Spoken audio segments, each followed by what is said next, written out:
Naimbag nga aldaw yung kakabsat. Ako si Lynn, OFW dito sa Hong Kong, 34 years old, single. Single but not available anymore, charot.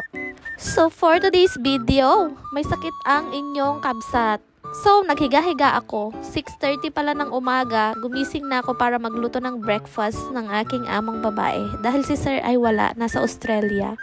Pero dahil masama pa rin ang pakiramdam ko guys, 2 weeks na talaga akong may sakit. Hindi ko alam kung ano bang gamot ang tutumarin ko para gumaling na talaga ako.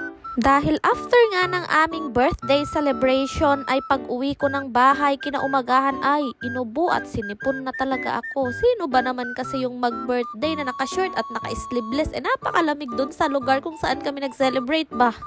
Kaya lesson learned talaga minsan na hindi rin maganda talaga yung maganda-gandahan ka. Dapat iangkop mo talaga sa lugar ang suot mong damit kung ayaw mong magkasakit. Mabuti na nga lang at walang masyadong trabaho ngayon dito sa bahay ng amo ko kaya nakakapagpahinga talaga ako dahil yung ubo ko talaga ay nakakapanghina. Alam mo yung talaga nga agti kurabukob mo ay naggatal nga talaga te uray mo lang ikiraos te aguyag tatnon laang maikat jebudo na. Tapos isang problema ko pa talaga ngayon ay parang pagkakain ako ay nilalabas ko din talaga kaya medyo pumayat nga ang person.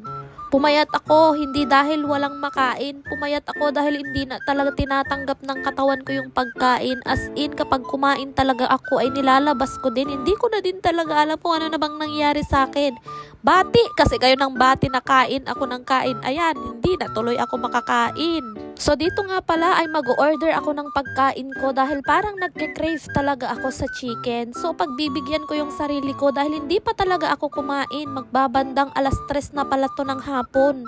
So after ko nga mag-order sa Food Panda ay lumabas muna ako para i-check nga dahil kahit na may sakit talaga ako ay tinagawa ko pa rin yung trabaho ko. Nagpalit pala ako ng bedsheet ng umaga tapos after nun ay doon na talaga ako nagpahinga at hanggang hapon na nga ako nakahiga.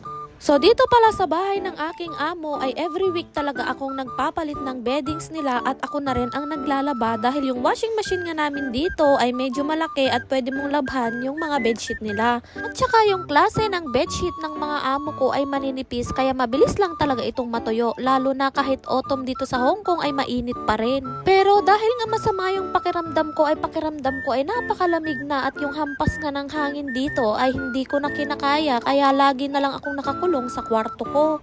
Dahil hindi ko alam kung ano na nga bang nangyayari sa katawan ko dahil sobrang lakas nga ng flu na tumama sa akin dahil halos 2 weeks na talaga akong may sakit. Kaya yung pag-inom ko nga ng vitamins ay umaga at saka gabi na para mas mabilis at meron akong proteksyon. Dahil alam nyo ba kapag winter sakitin talaga ako. Nagpahinga kasi ako agad pagkatapos ko yung linisin. At pagkatapos nga niyan ay naligo na ako at nagpahinga na kaya hindi ko na nga ito naligpit. O siya hanggang dito na lang muna. Follow my page for more.